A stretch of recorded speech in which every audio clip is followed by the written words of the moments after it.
welcome to Mexico City. My name is Jocelyn and I am going to be your host today. And today, guys, we're going to talk about the evolution of Mexico as a country. We're going to begin with the Aztecs. We're going to talk about the colonial times. We're going to talk about the modern times as well in the 20th century. And we're going to see different details of architecture and basically all the history of how Mexico has been evolving through the centuries. Okay, so we're going to begin with these guys over here. This is the Aztec ruins. Okay, here you can see what we know as the Templo Mayor, the major temple. These are two twin temples over here that we have. Okay, everything what is covered, guys, are heads of snakes that are all covered with feathers.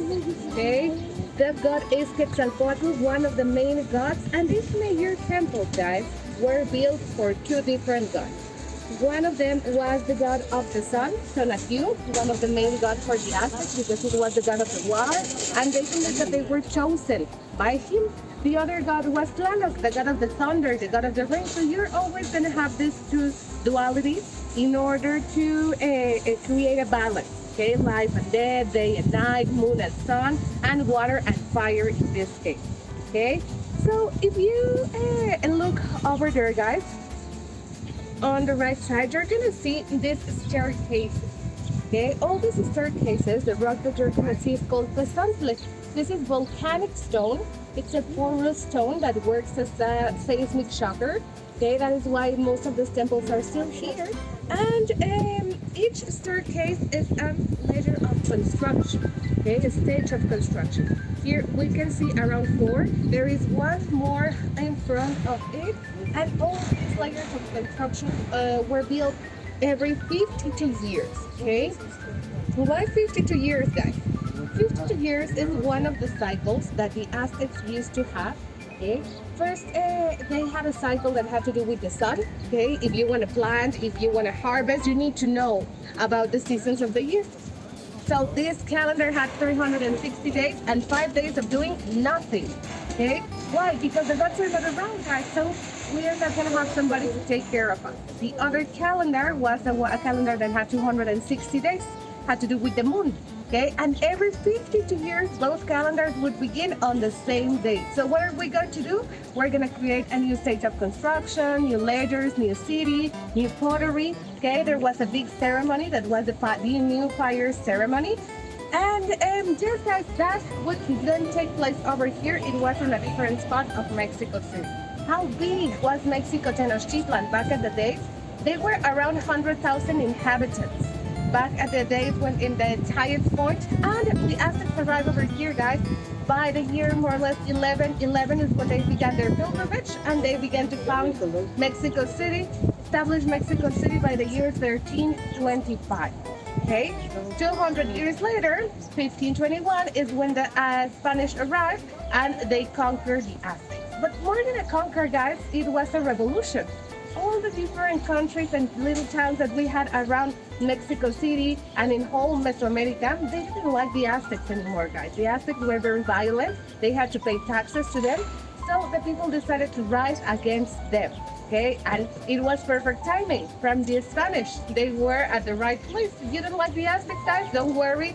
We are going to bring you, take us there, and we're going to help you defeat them. Okay, and with all the tips and different things that the other people were telling to the Spanish is how they defeated the Aztecs.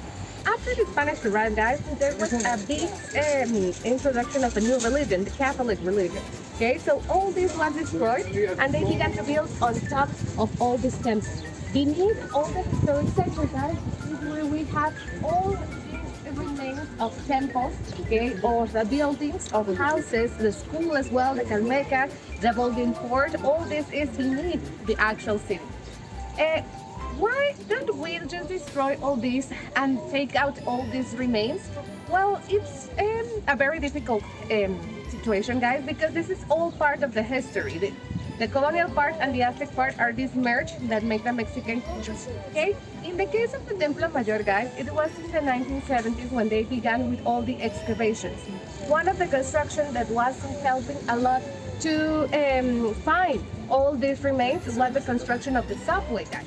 Okay, while they were building the subway, they began to find different pieces and buildings, and they began to open this. Okay, so this panoramic view, guys, we have it because the archaeologists that were doing all the research over here realized that the people were enjoying it. They wanted to know what was over here, what they were discovering, and they decided to open this hole in order for them to look all over here around. Some remains of the stucco, because everything was covered with this plaster. Okay, that was a plaster that was a mixture between seashells, limestone, and cactus sap, guys. All that was mixed and was all covered, and to make it very smooth. And then they would use the technique fresco in order to paint all the temples. It was a beautiful, colorful city, guys. Black, yellow, white, red were colors that they were using. Green as well. The blue color, guys, it's a very important color, but only the Mayans had access to it. Okay, it was a plant that is called logwood. Okay, this plant grows in the Yucatan Peninsula, and they were the only ones that would have access to that color. Okay, if you're thinking of lapis lazuli, guys, that is not from Mexico, that is from Chile. Okay, that is why we didn't have it. A couple of years ago, guys, they began with this project over here where we have models of how Mexico City used to be. Because something that I haven't told you yet is that Mexico City was built on top of a lake. Okay, so how are you going to build, guys, a city on top of a lake? Well, you're gonna have to build islands, artificial islands. And in order to build that, guys, with the trunk of the tree, okay, they would put them into the water. They would build baskets with the roots, okay, and they would cover everything with soil, okay, to create a chinampa. That is how we know them. We still have around 3,000 chinampas that where you can cultivate, where you can harvest, where you can plant many products that would be very useful for all the population here in Mexico City. Okay, so over here, guys, what we have is the Tacuba Street. This street is going to take us out of the historic center of Mexico City. This was the first street that was built by the Aztecs. It was known as the street Tlacopan, okay? But many of the names, guys, were very difficult for the Spanish to pronounce, so they decided to change the name into Tacuba. It's the oldest street in Latin America that is still in use. Okay, we're gonna find many different stores and shops, and it was a connection with mainland. On one of the sides, you're gonna get to see the tabernacle, okay, and on the other side, you're gonna see the people that are preparing in order to begin their dance. It's very common, guys, to find people. My grandmother does it. She comes here to mass. Okay, she comes into the church. She listens to mass. And then she comes outside and she begins to get a cleansing. Okay, what does a cleansing mean, guys? Okay, well, we're asking with the smoke of the incense copal. Okay, this smoke over here, as I was telling you, is going to send the messages to the gods, and we're asking for protection, for the gods to help us to take all the obstacles out of our path. Okay, and that is what we are asking for. Okay, so if sometimes there might be people that don't want you to accomplish your goals, or that they don't like you. Okay, so it's very important for this smoke to protect you from all that kind of thing. The incense that is used in the ceremonies is called copal, that comes from the bark of a tree, a sacred tree. The same tree that they do the alebrijes with, guys, is this tree, okay, that we use in order to burn. It's a beautiful smell, I wish you could smell it. And that is what we use for this cleansing. There is another element used in the cleansing, guys, and that's our branches from different trees, in order to keep ourselves, in order to take all that bad spirits out. And there's another element that is the snook, the seashell. The people blow a seashell to the 4 cardinal points to ask to the gods for this protection and to take off all the obstacles that might be taking us away from the accomplishing our goals, or being happy, or finding the true love, or whatever we're looking for.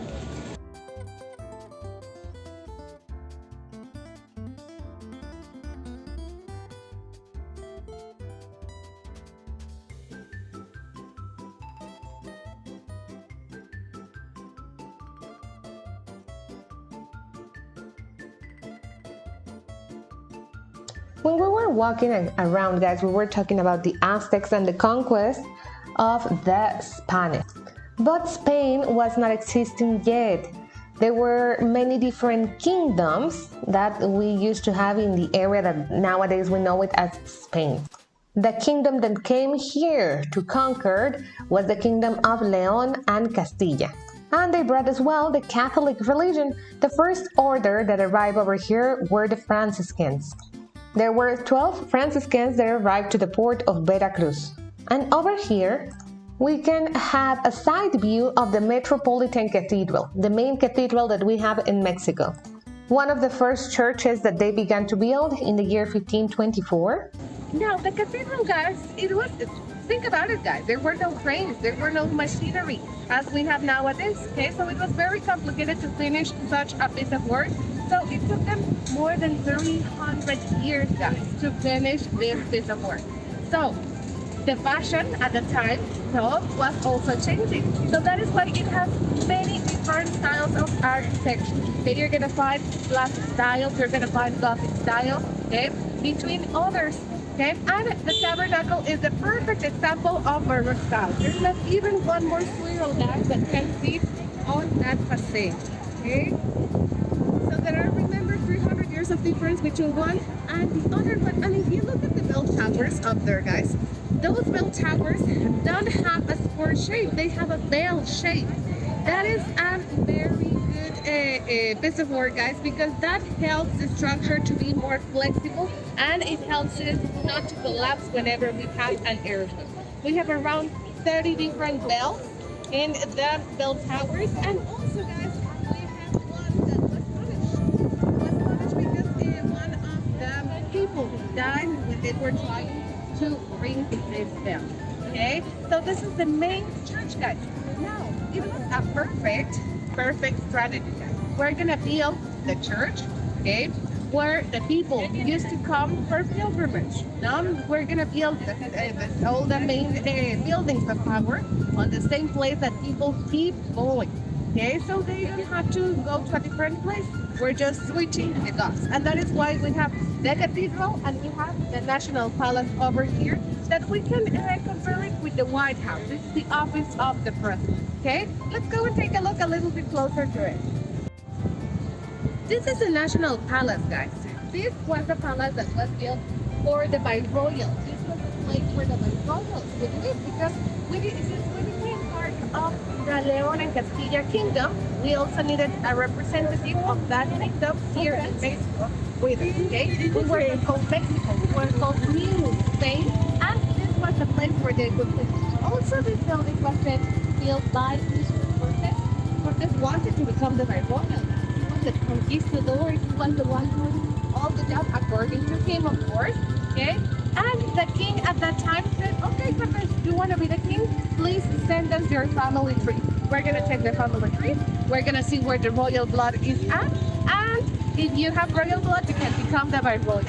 But they didn't find any royal blood in this family tree, guys. So he could only become the Marquis of the Valley of Oaxaca. And there were different Viceroyals that were living over here. Look at those balconies, guys. Golden balconies. Look at the details. No? On the upper part, guys, you're going to see these little towers. Those little towers are the ones that are telling us that this building was built in the 16th century. Okay? And nowadays, guys, so after the conquest for 300 years, we were part of this empire. Okay? It was until the year 1810 when began with the Japanese movement. And this independence, guys, led us to become a free nation. Okay? Not a republic, but a kingdom. A free kingdom, independent from all what was going on in Europe. Okay? We had an emperor, guys. We're gonna see his house later. And yes, 100 years later, when we're celebrating the 100 years of the independence, guys, Mr. Porfirio Diaz decided to make a big celebration. And that celebration we're still doing until nowadays. Let's explain that in this balcony over here. Let's go and take a look. What happens is that the president comes out from that balcony. He begins to scream, "Viva Mexico, Viva the heroes of the independence, Viva the towns, Viva everything." No? And all the people are on this plaza, this is the Zócalo, and we scream back, okay?